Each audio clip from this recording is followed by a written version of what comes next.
French President Emmanuel Macron has signed a major labour reform bill into law 4 months after he's taken office. Now, the reforms have led to mass street protests since they were proposed.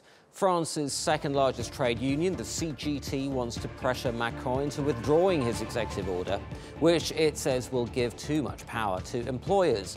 The proposed reforms include a cap on payouts for unfair dismissals, as well as making it easier for employers to hire and fire employees. Macron says the reforms are aimed at liberalising France's job market. He says that will help make France more attractive to foreign investors and encourage businesses to hire more workers. But not everyone in France shares Macron's views. So for more, let's go to Paris, and TRT World's editor-at-large, Craig Copetas, is with us. Welcome, Craig. Let's talk a little bit about the protests today that have been happening in Paris. What's been the reaction, and are we likely to see more of these? Well, the protest today was 100 farmers and 300 bales of hay shutting down the Champs-Élysées. However, they were not out protesting Macron's changing the labor code. They were there to protest the government's new law against using Roundup pesticide manufactured by Monsanto on French farms.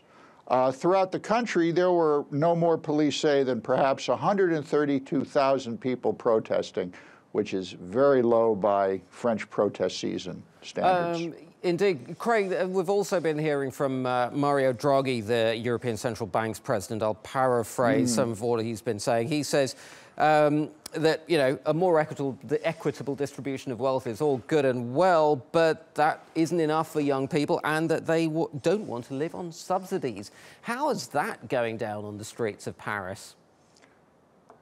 Well, at this point, it doesn't matter, because Macron has said that he was elected not to preserve the status quo. He was elected to change it. And even though his poll numbers are lower, he's going through with this, and he's using his Gallic logic and his alpha male charm, you know, to push these things through.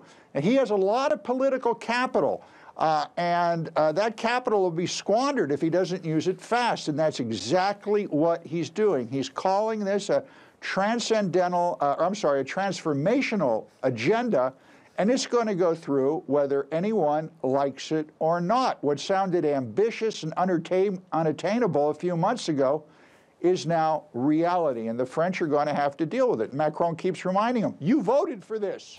This is why I'm here. It might be transcendental yet. You never know. Craig Copetas in Paris. Thank you very much indeed.